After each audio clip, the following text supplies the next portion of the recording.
The Trial of Captain Prst, as reported by his faithful companion Elisha Smith, known amongst his fraternity by the awful name of Captain Ellie Hell. Transcribed from the log found aboard the wreck of the frigate Astarte by H. Hartwood. "By all the devils!" roared Prst, glaring at William, the judge. "Curse it, Will! It'll take much more than every cannon in the blasted navy to make me change me mind. You're the greatest blackguard that ever joined our fraternity. Am I not Prst, captain of the Astarte, and bloodiest villain in all the 7 seas? Bloody Ezek, they call me. And you think I'll tell you where I hid my treasure?" The tribunal of the Corsairs' fraternity murmured at this. Prst was indeed all he claimed. The judge, One-Eyed William, slammed his fist on the table, and silence was restored. "Shut your mouth, Prst! You didn't pay the fraternity its rightful share, and that means only one thing. You'll hang by the neck from a yardarm, you scurvy cur! Here's the rope twisted by Satan himself. You threaten me, Will? Many a man better than yourself has lived to regret holding a cutlass in my face. You'll be begging for mercy, mark my words." That shook One-Eyed William, and no mistake. Danny waved his hook in the air and shouted, "Prst was always a loudmouth. The law says we hang him." The jurors took up the cry, "Hang him!" It was Prst's turn to slam his fist on the table. He threw back his head and roared with laughter. "You fools! You want to kill what will never die? Try it!" Once more, the assembled Corsairs murmured. There was unease in the air. They remembered what happened to Chuck, the gizzard slitter, the man who opened his mouth once too often. It was night, and a bitter wind whipped the New England coast. Snug inside the Dead Horse Inn, one of the Astarte's men was talking. His name was Chuck, and his subject was black magic. He told stories of human sacrifices, voodoo rites, and zombies. He told a tale of a time when their luck was down and they were holed up in a Florida swamp. Prst went missing. When he returned, he shouted, "'Tis the devil that guides us now, me hearties!"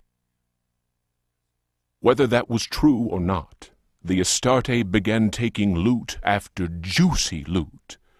The favorite song of the Astarte's men, "Crash the Bones," was replaced by a new one. "A skull, go to port sabre, to starboard. Pass over that will, and with death you'll deal. If you cut a rope, cut the right, I hope, or then, I don't mind, the death you will find." The next day, as you may have guessed, Chuck's body was found with a dagger plunged between his shoulder blades. Chuck's face was fixed in a ghastly grin. Molten lead had been poured down his throat. Whatever way things happened next, and I don't have the details, Prst was with us again, and we set sail for Florida. We anchored the frigate not far from New Orleans. Taking a few trusted companions with him, Prst set off into the swamp. They carried large wooden chests with them.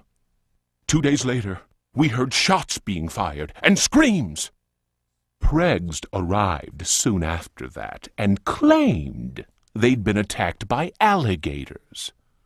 He alone managed to escape with his life. He went on to say that the time had come to share out the spoils of our many loots. I was given command of the Astarte, while Prst handed 3 chests over to the crew. The chests were full of gold and precious gemstones.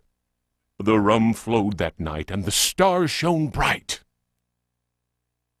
All at once I noticed a tall man dressed in black. Prst introduced him to me. "Here's a hearty mate. You can call him Keith. Many a tale he could tell." Prst laughed loudly and held up a roll of parchment. "And his hideout, none better." The parchment fell to the ground, partly unrolling. I noticed what seemed to be a map of underground tunnels, a veritable maze of caverns. Prst continued, "I'm giving up the pirate's life. The estate is in your hands now, my lad. She's a fine ship, and my reputation goes with her. Should any man call me coward, then break his head for me. I'm leaving you only because I found a treasure more precious than the purest of gold." Keith spoke to him then. "It is midnight. They are ready, and we must go."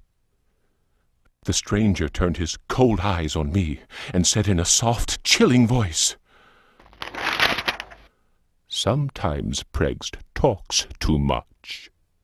Forget what he just said, and maybe you'll live." The fellow's words froze the marrow in my bones, and it was all I could do to mumble, "I'll not breathe a word."